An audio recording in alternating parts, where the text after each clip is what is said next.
ఆయనకు నేను సమాధానం అవసరం లేదే. దువ్వూరి సుబ్బారావు గారు చెప్పిండ్రు, టోనీ బ్లేయర్ గారు చెప్పిండ్రు. ఒకసారి ఆ వీడియో తీసుకొని చూడమని. కేసీఆర్ గారు తెలంగాణను ఆర్థికంగా ఎంత అద్భుతంగా అభివృద్ధి చేసిండ్రో. It's not me, Tony Blair and Duvvuri Subbarao told them. Please see the video.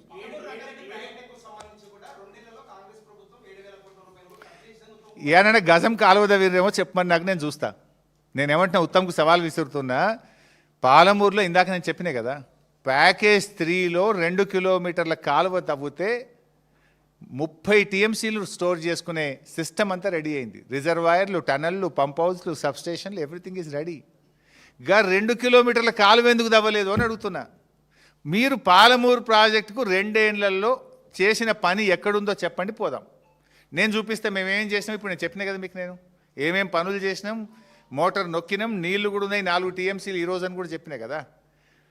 Uttam గారిని అడుగుతున్నా, 2 సంవత్సరాల్లో పాలమూరు ప్రాజెక్టులో మీరు చేసిన పని ఎక్కడ, దాని పరిమాణం ఎంత, ఏం పని చేసిందో చెప్పండి.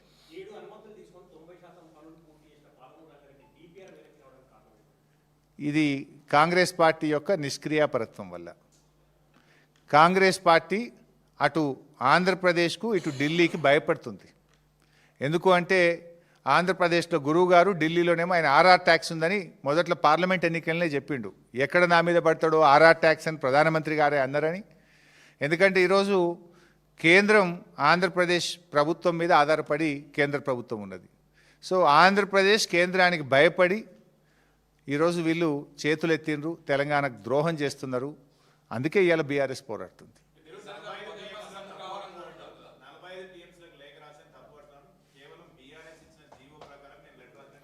నేను జీవో ఇప్పుడే చూపించిన కదా బాస్ మీకు. 90 టీఎంసీలు కేటాయిస్తూ 2022లో బీఆర్ఎస్ ప్రభుత్వం ఇచ్చిన జీవో చూపించాను. 90 టీఎంసీల డిపిఆర్ మీద మేము అనుమతులు తెచ్చినాం. We have submitted the DPR for 90 TMC. దాని మీదనే అటవీ అనుమతులు వచ్చినాయి, ఈఏసీ అనుమతులు వచ్చినాయి. అట్లనే రకరకాల డైరెక్టరేట్ల నుంచి 7 అనుమతులు సాధించినాం. 90 టీఎంసీల డిపిఆర్ మీదనే మాకు అనుమతులు వస్తాయి. మీరు వచ్చినాక డిపిఆర్ వాపసు వస్తుంది, నువ్వు 45కు తగ్గించుకుంటావు. Is it not failure of the government? చెప్పాలి ఉత్తమ్. అందుకే ఇప్పుడే చెప్పినా కదా, ఢిల్లీకి ఆంధ్రప్రదేశ్కు ఈయన ఎవరికి, ఈ రాష్ట్రానికి ముఖ్యమంత్రిగా పనిచేస్తుండా పక్క రాష్ట్రానికా నాకు అర్థమవుతలేదు అన్న. నా సబ్జెక్ట్ డైల్యూట్ అవుతుంది. నేను అసెంబ్లీ వాళ్ళు పెడతామంటున్నారు, మేము చూసుకుంటాం అక్కడనే కదా. Thank you. లేదా